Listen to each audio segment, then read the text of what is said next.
Hello മക്കളെ, അപ്പോൾ എല്ലാവർക്കും ഇന്നത്തെ പുതിയൊരു ഫിസിക്സ് ക്ലാസ്സിലേക്ക് സ്വാഗതം. നമ്മൾ കഴിഞ്ഞ ക്ലാസ്സിൽ നമ്മുടെ ഫസ്റ്റ് ചാപ്റ്റർ ആയിട്ടുള്ള യൂണിറ്റ്സ് ആൻഡ് മെഷർമെൻറ്റിൻ്റെ കുറച്ച് ഭാഗം നമ്മൾ എടുത്തു അല്ലേ. അപ്പോൾ ആ ഒരു ക്ലാസ് കണ്ടവർക്ക് ആ ഒരു ടോപ്പിക്ക് മനസ്സിലായി എന്ന് വിചാരിക്കുന്നു. സോ നമുക്ക് ആ ചാപ്റ്ററിൻ്റെ ബാക്കി ഭാഗം കൂടി നമുക്ക് നോക്കാം. ഈ സ്ലൈഡിൽ നിങ്ങൾ പലതരം യൂണിറ്റ്സ് കാണുന്നുണ്ട് അല്ലേ. 1 ഫെർമി, 1 ആങ്സ്ട്രം, 1 അസ്ട്രോണമിക്കൽ യൂണിറ്റ് എന്നൊക്കെ പറഞ്ഞിട്ട് ആക്ച്വലി ഇതെല്ലാം നമ്മൾ ഡിസ്റ്റൻസിനെ എക്സ്പ്രസ് ചെയ്യുന്ന യൂണിറ്റ്സ് ആണ്.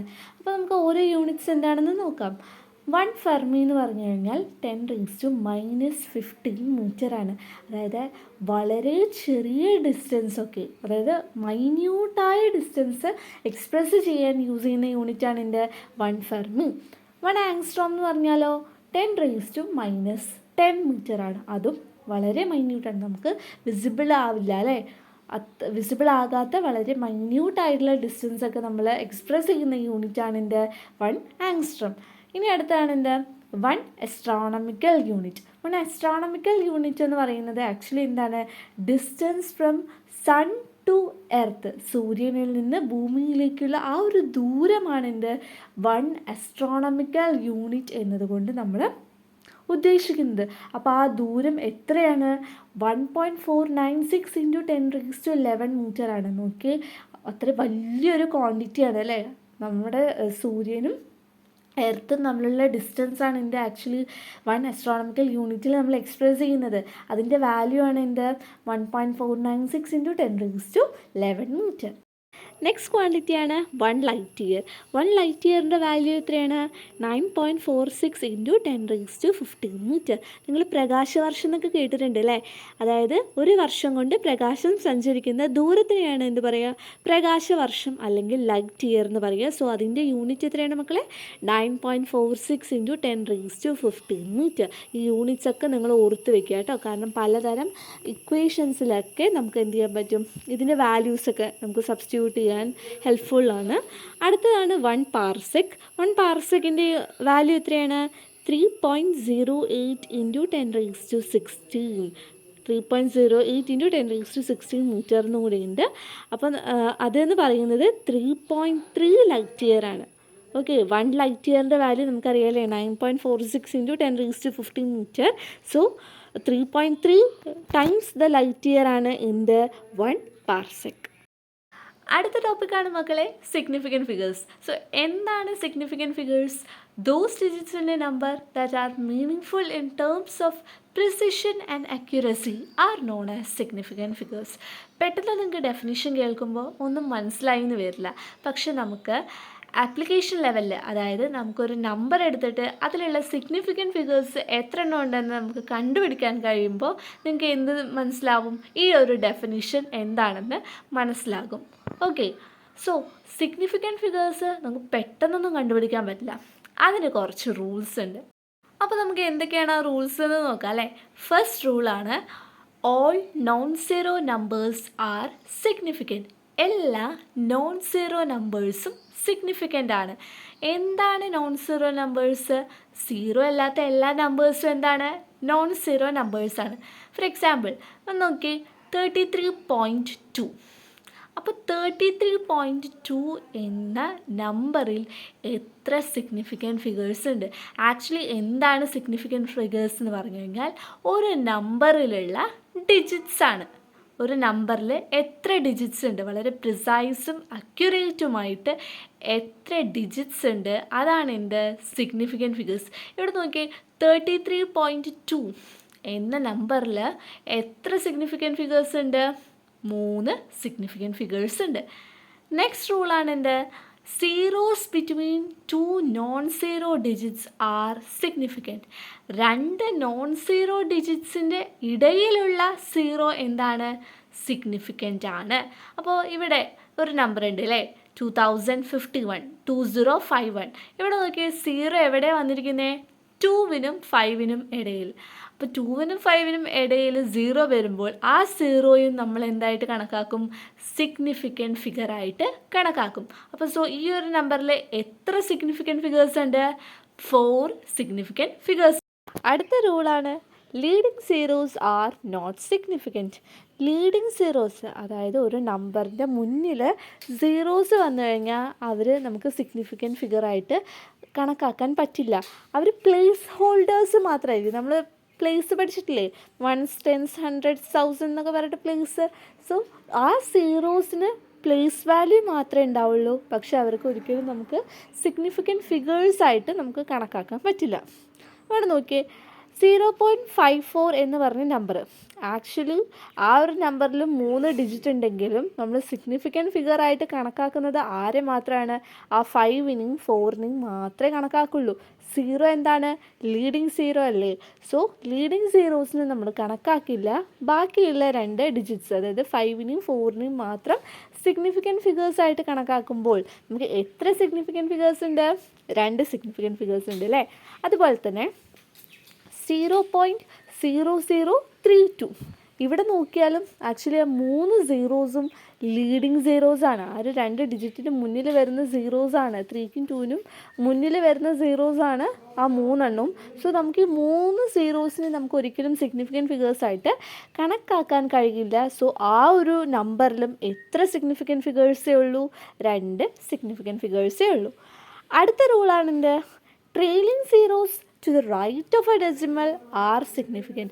ഡെസിമലിൻ്റെ റൈറ്റിലുള്ള സീറോസ്, ഡെസിമലിന് ശേഷം സീറോസ് വന്നു കഴിഞ്ഞാൽ നമുക്ക് അവയെ എന്താക്കിയിട്ട് കണക്കാക്കാം? സിഗ്നിഫിക്കൻ്റ് ആയിട്ട് കണക്കാക്കാം.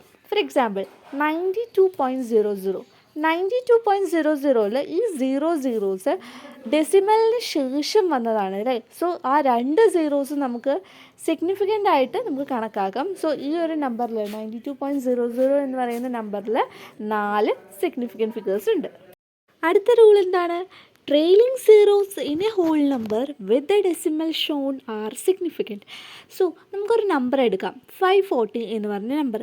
ഈ 540 എന്ന നമ്പറിൽ 0 അല്ലേ, ആ 540 എന്നുള്ള നമ്പറിൻ്റെ അറ്റത്താണ്.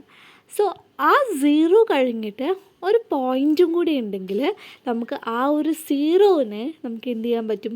സിഗ്നിഫിക്കൻറ്റ് ഫിഗർ ആയിട്ട് കണക്കാക്കാൻ പറ്റും. പോയിൻ്റ് ഇല്ല, അല്ലെങ്കിൽ ഡെസിമൽ ഇല്ല എന്ന് വിചാരിക്കുക. 540 കഴിഞ്ഞ് നമ്മളൊരു ഡെസിമൽ പോയിൻ്റ് ഇട്ടില്ലെങ്കിൽ നമുക്കൊരിക്കലും സീറോനെ എന്ത് ചെയ്യാൻ പറ്റില്ല? ഒരു സിഗ്നിഫിക്കൻറ്റ് ഫിഗറായിട്ട് കൺസിഡർ ചെയ്യാൻ പറ്റില്ല. സോ ഒരു ഹോൾ നമ്പർ കഴിഞ്ഞിട്ട് ഒരു ഡെസിമൽ ഉണ്ടെങ്കിൽ, 0 കഴിഞ്ഞിട്ട് ഒരു ഡെസിമൽ ഉണ്ടെങ്കിൽ നമുക്ക് ആ സീറോനെ എന്ത് ചെയ്യാൻ പറ്റും? സിഗ്നിഫിക്കൻറ്റ് ഫിഗറായിട്ട് കണക്കാക്കാൻ പറ്റും. സോ 540 കഴിഞ്ഞിട്ട് ഒരു ഡെസിമൽ ഉള്ളത് കൊണ്ട് നമുക്ക് ഈ ഒരു നമ്പറിൽ എത്ര സിഗ്നിഫിക്കൻറ്റ് ഫിഗേഴ്സ് ഉണ്ടെന്ന് പറയാൻ പറ്റും? 3 സിഗ്നിഫിക്കൻറ്റ് ഫിഗേഴ്സ് ഉണ്ട് അല്ലേ. നെക്സ്റ്റ് റൂളാണ് ട്രെയിലിംഗ് സീറോസിനെ whole number with no decimal shown are not significant. ഞാൻ നേരത്തെ പറഞ്ഞു, ഡെസിമൽ ഇല്ലെങ്കിൽ, ആ 540 കഴിഞ്ഞിട്ട് ഒരു ഡെസിമൽ ഇല്ലെങ്കിൽ ആ സീറോനെ നമുക്ക് എന്ത് ചെയ്യാൻ പറ്റില്ല? സിഗ്നിഫിക്കൻറ്റ് ഫിഗറായിട്ട് കൺസിഡർ ചെയ്യാൻ പറ്റില്ല. സോ 540 എന്ന് പറയുന്ന നമ്പറിൽ എത്ര സിഗ്നിഫിക്കൻറ്റ് ഫിഗേഴ്സേ ഉള്ളൂ? 2 സിഗ്നിഫിക്കൻറ്റ് ഫിഗേഴ്സേ ഉള്ളൂ. അടുത്തതാണ് exact numbers have an infinite number of significant figures. So നമുക്ക് 1 എന്ന് പറയുന്നത് ഒരു എക്സാക്റ്റ് നമ്പറാണ് അല്ലേ. ഓക്കെ, ആ 1ന് ശേഷം നമ്മളിനി എത്ര സീറോസ് ഇട്ടാലും, ഇപ്പോൾ ഇൻഫിനിറ്റ് നമ്പർ ഓഫ് സീറോസ് ഇട്ടാലും നമ്മൾ എന്ത് കൺസിഡർ ചെയ്യുന്നത്?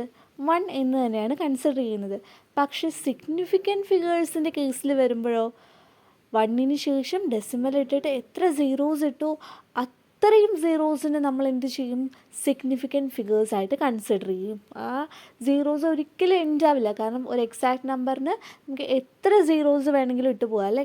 സോ ആ ഒരു സീറോസ് ഒരിക്കലും എൻഡ് ചെയ്യില്ല. സോ സിഗ്നിഫിക്കൻറ്റ് ഫിഗേഴ്സ് എന്ന് പറയുന്നത് എന്തായിരിക്കും? Infinite number of significant figures ആയിരിക്കും. ആർക്ക്? ഒരു എക്സാക്ട് നമ്പറിന്. ഇനി നമുക്ക് കുറച്ച് എക്സാമ്പിൾസ് നോക്കാം. ഫസ്റ്റത്തെ എക്സാമ്പിളാണ് 2500. സോ ഈ ഒരു നമ്പറിൽ എത്ര സിഗ്നിഫിക്കൻറ്റ് ഫിഗേഴ്സ് ഉണ്ട്? 2 സിഗ്നിഫിക്കൻറ്റ് ഫിഗേഴ്സേ ഉള്ളൂ. കാരണം എന്താണെന്ന് വെച്ച് കഴിഞ്ഞാൽ 00 കഴിഞ്ഞിട്ട് നമുക്കൊരു ഡെസിമൽ പോയിൻ്റ് ഇല്ല. ഡെസിമൽ പോയിൻ്റ് ഉണ്ടായിരുന്നു എങ്കിൽ നമുക്ക് 4 സിഗ്നിഫിക്കൻറ്റ് ഫിഗേഴ്സ് ഈ ഒരു നമ്പറിലും ഉണ്ടെന്ന് പറയാം. ബട്ട് 00 കഴിഞ്ഞിട്ട് ഡെസിമൽ പോയിൻ്റ് ഇല്ലാത്തത് കാരണം നമുക്ക് ആ 00നെ, ആ 2 സീറോസിനെ നമുക്ക് സിഗ്നിഫിക്കൻറ്റ് ഫിഗേഴ്സിൽ ഇൻക്ലൂഡ് ചെയ്യാൻ പറ്റില്ല. സോ 2500ൽ എത്ര സിഗ്നിഫിക്കൻറ്റ് ഫിഗേഴ്സ് ഉണ്ട്? 2 സിഗ്നിഫിക്കൻറ്റ് ഫിഗേഴ്സേ ഉള്ളൂ. നെക്സ്റ്റ് എക്സാമ്പിളാണ് 360.25. കാണുമ്പോൾ തന്നെ പെട്ടെന്ന് തന്നെ സ്പോട്ട് ചെയ്യാമല്ലോ, നമുക്ക് 5 സിഗ്നിഫിക്കൻറ്റ് ഫിഗേഴ്സ് ഇതിലുണ്ടെന്ന് സ്പോട്ട് ചെയ്യാം. അടുത്തതാണ് 0.002709. സോ ഇതിൽ എത്ര സിഗ്നിഫിക്കൻറ്റ് ഫിഗേഴ്സ്? ഫസ്റ്റത്തെ 3 സീറോസ് നമുക്ക് കണക്കാക്കാൻ പറ്റില്ല, കാരണം നമ്മൾ പറഞ്ഞില്ലേ ലീഡിങ് സീറോസിനെ നമുക്ക് സിഗ്നിഫിക്കൻറ്റ് ഫിഗേഴ്സ് ആയിട്ട് കണക്കാക്കാൻ പറ്റില്ല. സോ ലീഡിങ് സീറോസ് പറ്റില്ല, ബാക്കിയുള്ള നമ്പർ അതായത് 27090 അത് മാത്രമേ നമുക്ക് എന്ത് ചെയ്യാൻ പറ്റുള്ളൂ, സിഗ്നിഫിക്കൻറ്റ് ഫിഗേഴ്സിൽ കൺസിഡർ ചെയ്യാൻ പറ്റുള്ളൂ. സോ അവിടെ എത്ര സിഗ്നിഫിക്കൻറ്റ് ഫിഗേഴ്സ് ഉണ്ട്? 5 സിഗ്നിഫിക്കൻറ്റ് ഫിഗേഴ്സ് ഉണ്ട്. നമുക്ക് എക്സാമിന് തീർച്ചയായിട്ടും വരുന്ന ഒരു ചോദ്യമാണ്, ഒരു നമ്പർ തന്നിട്ട് അതിലുള്ള സിഗ്നിഫിക്കൻറ്റ് ഫിഗേഴ്സ് കണ്ടുപിടിക്കാൻ പറയുന്നത് കേട്ടോ. സോ നിങ്ങൾ സിഗ്നിഫിക്കൻറ്റ് ഫിഗേഴ്സിൻ്റെ റൂള് മനസ്സിലാക്കുക, ഏതൊക്കെ നമ്പറിൽ എങ്ങനെയൊക്കെ സിഗ്നിഫിക്കൻറ്റ് ഫിഗേഴ്സിൻ്റെ റൂൾ അപ്ലൈ ചെയ്യാം, അതുപോലെ തന്നെ ഏതൊക്കെ നമ്പർ സിഗ്നിഫിക്കൻ്റ് അല്ല, ആണ് എന്നൊക്കെ നമ്മൾ ആ റൂള് പഠിച്ചു കഴിഞ്ഞാൽ നമുക്ക് മനസ്സിലാവും. സോ ഇതെന്തായാലും പഠിച്ചു വെക്കണം കേട്ടോ, കാരണം ഒരു മാർക്ക് നമ്മൾ ഒരിക്കലും നഷ്ടപ്പെടുത്താൻ പാടില്ലല്ലോ. സോ അങ്ങനെയാണെങ്കിൽ നിങ്ങൾക്ക് കുറച്ച് ക്വസ്റ്റ്യൻസ് തരാം.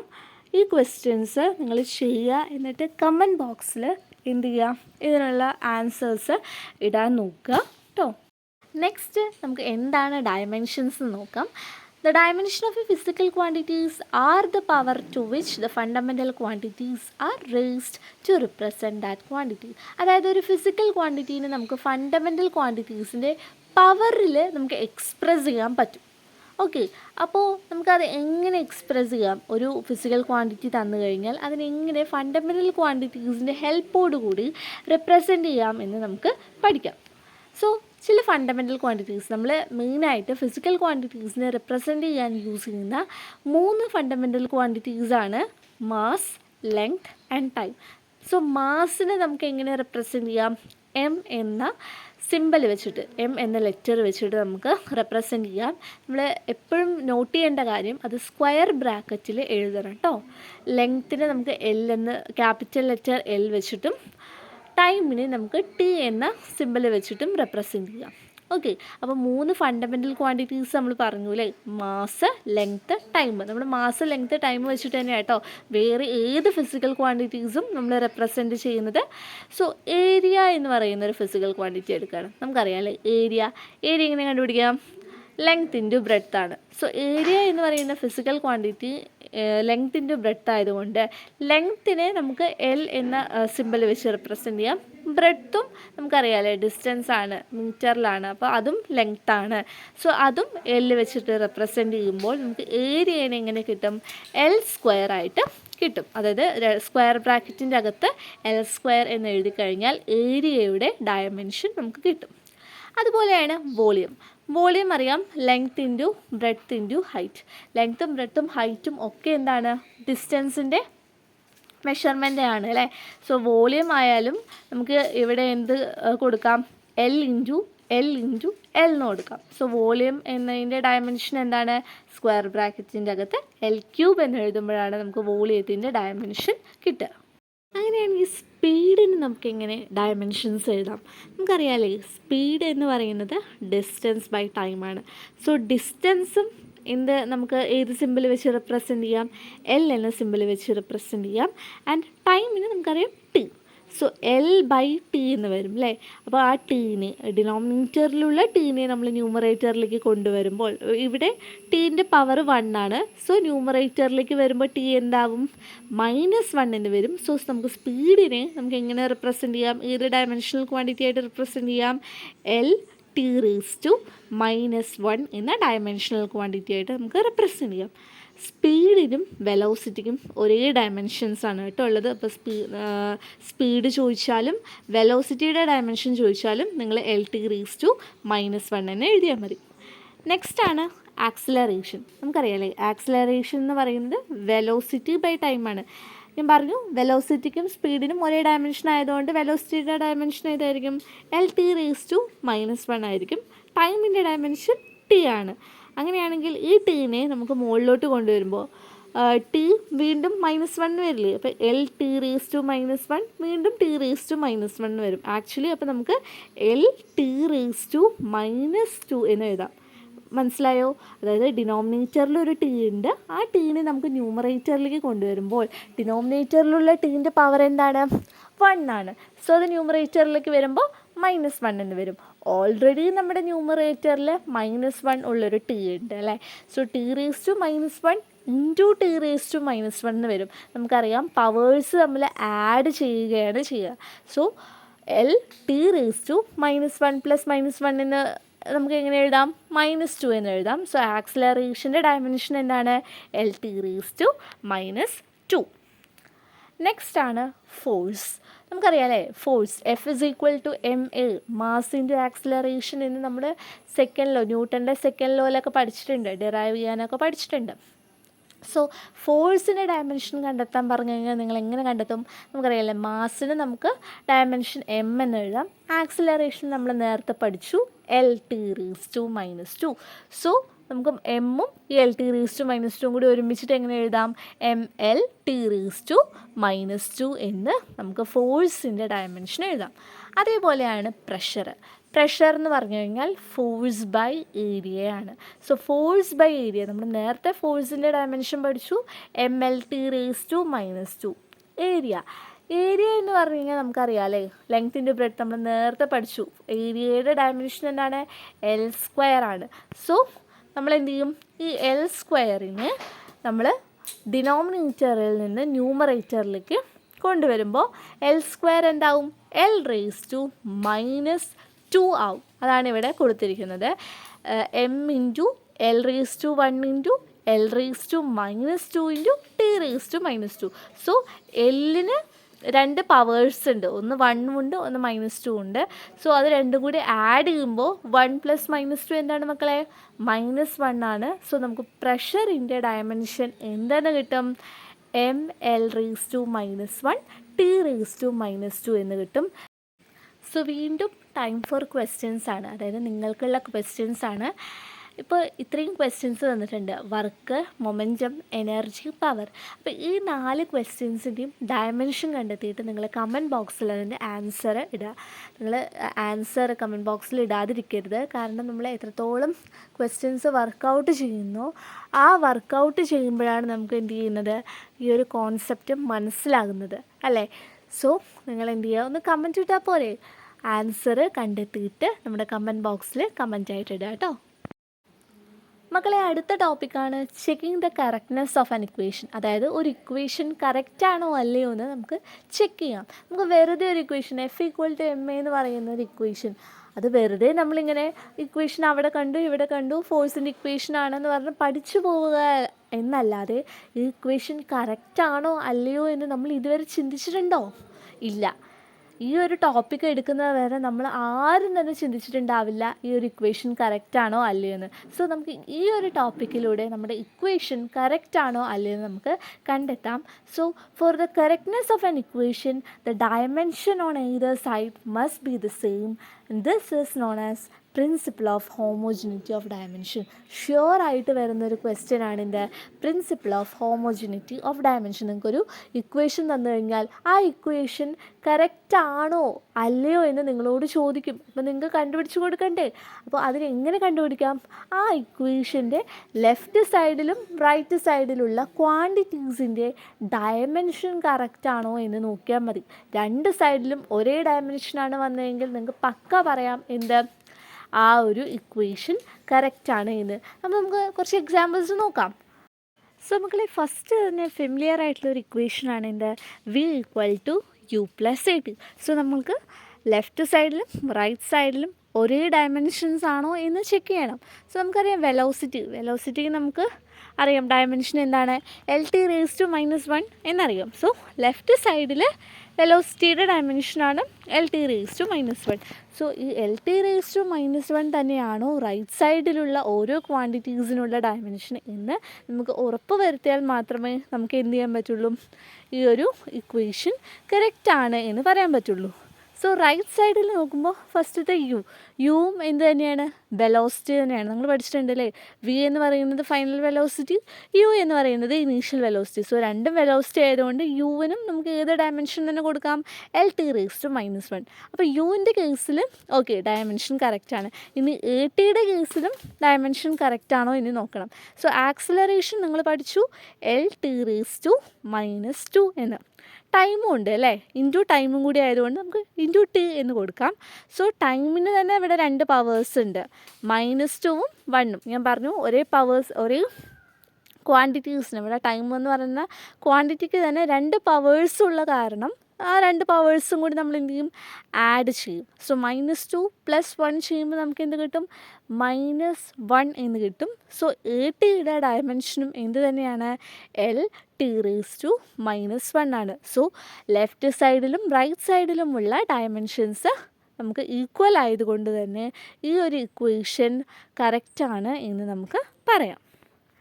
നെക്സ്റ്റ് ഇക്വേഷനാണ് S = UT + ½ അല്ലേ. നമ്മൾ ഡിസ്റ്റൻസ് ഒക്കെ കണ്ടുപിടിക്കാനായിട്ട് യൂസ് ചെയ്യുന്ന ഇക്വേഷൻ, ഡിസ്റ്റൻസ് അല്ലെങ്കിൽ ഡിസ്പ്ലേസ്മെൻ്റ് ഒക്കെ കണ്ടുപിടിക്കാനായിട്ട് യൂസ് ചെയ്യുന്ന ഇക്വേഷനാണ് എന്ത്, S = UT + ½ so S distance അല്ലെങ്കിൽ ഡിസ്പ്ലേസ്മെൻ്റ് ആയതുകൊണ്ട് നമുക്ക് അതിന് ഏത് ഡയമെൻഷനും കൊടുക്കാം, എസിൻ്റെ ഡയമെൻഷനാണ് L. സോ ഈ L തന്നെ റൈറ്റ് ഹാൻഡ് സൈഡിലുള്ള UTക്കും ½ വന്നു കഴിഞ്ഞാൽ, ആ ഒരു ഡയമെൻഷൻ ആയി കഴിഞ്ഞ് കഴിഞ്ഞാൽ നമുക്ക് എന്ത് പറയാം, ഇക്വേഷൻ കറക്റ്റാണ് എന്ന് പറയാം. സോ UTയുടെ ഡയമെൻഷൻ നോക്കാം. U എന്ന് പറയുന്നത് നമ്മൾ നേരത്തെ പറഞ്ഞ വെലോസിറ്റിയാണ്. സോ അതിൻ്റെ ഡയമെൻഷൻ എന്താണ്, LT⁻⁻1 ആണ്. ആൻഡ് ടി ടൈമിൻ്റെ ഡയമെൻഷൻ എന്താണ്, ടി ആണ്. So LT⁻⁻1 × T⁻1. സോ -1ഉം 1ഉം കൂടി പ്ലസ് ചെയ്യുമ്പോൾ 0, അതായത് ടി നമ്മുടെ ക്യാൻസലായി പോകും. സോ നമുക്ക് എന്ത് കിട്ടും, UTയുടെ ഡയമെൻഷൻ എന്തായിട്ട് കിട്ടും, L എന്ന ഡയമെൻഷൻ കിട്ടും. സോ UTക്ക് L ആണ് ഡയമെൻഷൻ എന്ന് കിട്ടി. ഇനി നമുക്ക് ½ ഡയമെൻഷനും എന്ത് തന്നെയാണെന്ന് കിട്ടണം, L ആണെന്ന് കിട്ടിക്കഴിഞ്ഞാൽ നമുക്ക് പറയാൻ പറ്റും ഈ ഇക്വേഷൻ കറക്റ്റാണ്. സോ ½ ഡയമെൻഷൻ, ഇപ്പോൾ ആക്സിലറേഷൻ്റെ ഡയമെൻഷൻ നമുക്കറിയാം LT⁻² ആണ്. T² ആണ് വന്നത് അടുത്തത്. സോ T⁻² എന്ന് എഴുതി.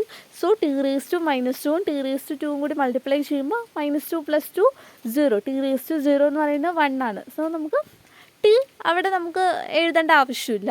അപ്പോൾ ½ ഡയമെൻഷൻ എന്ത് തന്നെ കിട്ടി, L തന്നെ കിട്ടി. സോ റൈറ്റ് ഹാൻഡ് സൈഡിലും ലെഫ്റ്റ് ഹാൻഡ് സൈഡിലും ഒരേ ഡയമെൻഷൻ വന്നതുകൊണ്ട് നമുക്ക് ഇക്വേഷൻ കറക്റ്റാണ് എന്ന് പറയാം. സോ ഇത്രയേ ഉള്ളൂ നമ്മുടെ ചാപ്റ്റർ. വളരെ സിമ്പിളായ ചാപ്റ്ററാണ് യൂണിറ്റ്സ് ആൻഡ് മെഷർമെൻറ്റ്സ്. ഇത് സിമ്പിളായി പഠിച്ചു കഴിഞ്ഞ് കഴിഞ്ഞാൽ നമുക്ക് 3-4 മാർക്ക് സ്കോർ ചെയ്യാനുള്ള ക്വസ്റ്റ്യൻസ് ഈ ഒരു ചാപ്റ്ററിൽ നിന്ന് വരും. സോ നല്ല പോലെ പഠിക്കുക. ആൻഡ് ഇതുപോലെയുള്ള ക്ലാസ്സസ് നിങ്ങൾക്ക് ലഭിക്കണമെങ്കിൽ, ഇതിൻ്റെ നോട്ട്സ് കിട്ടണമെങ്കിൽ നമുക്ക് പ്ലേ സ്റ്റോറിൽ നിർഭയയുടെ ആപ്പ് ഇപ്പോൾ പർച്ചേസ് ചെയ്യാൻ പറ്റും. വളരെ ലോ പ്രൈസിൽ നിങ്ങൾക്ക് പർച്ചേസ് ചെയ്യാൻ പറ്റും. സോ ആപ്പിൻ്റെ കൂടുതൽ ഡീറ്റെയിൽസ് അറിയാനായിട്ട് ഞാനിവിടെ നമ്പർ പ്രൊവൈഡ് ചെയ്യുന്നുണ്ട്. ഈ നമ്പറിൽ നിങ്ങൾക്ക് കോൺടാക്റ്റ് ചെയ്ത് കഴിഞ്ഞാൽ ആപ്പിൻ്റെ പർച്ചേസിങ്ങും അതിൻ്റെ ഫർദർ ഡീറ്റെയിൽസ് നിങ്ങൾക്ക് അറിയാൻ പറ്റും. സോ ഈ ഒരു ചാപ്റ്റർ വളരെ നന്നായിട്ട് പഠിക്കുക. Okay, thank you.